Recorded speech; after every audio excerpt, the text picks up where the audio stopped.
বঙ্গবন্ধু শেখ মুজিবুরেরা বাংলাদেশের স্বাধীনতা সংগ্রামের ভিত্তি স্থাপন করেছিল। সেই ভিত্তির উপরে দাঁড়িয়েই 1971 সনে আমাদের নেতা সেই শহীদ জিয়াউর রহমান বলেছিলেন প্রথম নিজের নামে, I Shaheed Zia, I major Zia do hereby declare the independence of Bangladesh. প্রথম নিজের নামে, পরে বঙ্গবন্ধুর নামে। আমি আজকে আপনাদের কাছে বলতে চাই, মুক্তিযুদ্ধ এত সহজ জিনিস না। আপনি যে এখানে বসে আছেন, আপনি যে সালুটি করে যুদ্ধ করেছিলেন 4 দিন, কত লোক মারা গিয়েছে, কত সন্তান শহীদ হয়েছে। একটা বন্দুকের আওয়াজ, একটা কামানের আওয়াজ সিলেটে হয়েছে, আর আমি ময়মনসিংহে বসে সেই আওয়াজটি শুনেছি। আখাউড়াতে সেই নদীতে যে যুদ্ধ হয়েছে, যে যুদ্ধে নেতৃত্ব দিয়েছে খালেদ মুশাররফ, হায়দারেরা, সেই শব্দ আমার বাড়ি থেকে 100 কিলোমিটার দূরে সেই শব্দ আমি শুনেছি। ওই যে ধানোয়া কামালপুরে কর্নেল তাহেররা যুদ্ধ করেছে, সেই যুদ্ধের সংবাদ শব্দ আমি কিশোরগঞ্জ থেকে শুনেছি। 11টা সেক্টর ছিল। 1 নম্বর সেক্টর কমান্ডার জিয়াউর রহমান, 2 নম্বর খালেদ মুশাররফ। জিয়াউর রহমান যখন ব্রিগেড কমান্ডার হলেন, তখন কমান্ডার হলেন সেইখানে। ওই ফেনীর যুদ্ধ, জাফর ইমামদের আজকে যাই করুক তারা, বিলুনিয়ার যুদ্ধ তো আমরা বলবো না।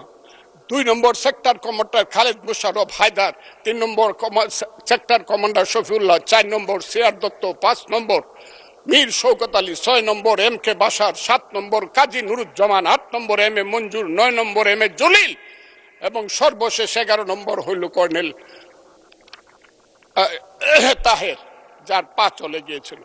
সেই যুদ্ধ, যে যুদ্ধে সারা পৃথিবী জড়িত ছিল, যে যুদ্ধে ইন্ডিয়া 3রা ডিসেম্বর 1971 সনে আমাদেরকে সহযোগিতা করার জন্য অংশগ্রহণ করেছিল, এবং তার হাজার হাজার সৈন্য এই মাটিতে রক্ত দিয়ে গেছে, এবং যে ইন্ডিয়া আমাদের দেশের স্বাধীনতার জন্য বঙ্গোপসাগরে যে 7ম নৌবহর এসেছিল, আমেরিকার বিশ্বযুদ্ধের রিস্ক নিয়েছিল, আমাদের জন্য সোভিয়েত ইউনিয়নের মতো 3টা ভেটু দিয়েছিল, তা হলে আমাদের দেশ স্বাধীন হতো কিনা সন্দেহ ছিল। সেই মুক্তিযুদ্ধের সঙ্গে যখন 1 মাসের গণ আন্দোলনকে তুলনা করা হয়, তখন মুক্তিযুদ্ধকে ছোট করা হয়। আমি মনে মনে ভাবি, হয়তোবা আমি মরে গেলেই ভালো হতো। আমি আজকে আপনাদের কাছে প্রশ্ন রাখতে চাই, 5ই আগস্টের পরে কি হলো? আমাকে একটু 5ই আগস্টের পরে কি হলো আপনারা জানেন। এইখানে ইউনূস সরকার ছিল, আমি শিল্পকলার সামনে থাকি। একটা গান হইতে পারে নাই, একটা নাটক হইতে পারে নাই, একটা লালনের গীতি হইতে পারে নাই, একটা বাউল গান হইতে পারে নাই। সব কিছু কালো শক্তি ধ্বংস করে দিয়েছিল। তারা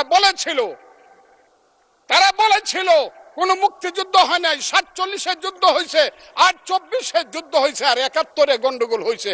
সেই দিন মুক্তিযোদ্ধা হিসাবে আমি বলেছিলাম, আমি বলতে পারবো কিনা কথাটা আপনি, এই আলবদর রাজাকারের বাচ্চারা, এখনো কিন্তু ফজলুর রহমানদের মতো মুক্তিযোদ্ধারা জীবিত আছে। এই দেশে মুক্তিযুদ্ধ হয়েছে, মুক্তিযুদ্ধ সত্য, 30 লক্ষ লোক জীবন দিয়েছে, এটাও সত্য।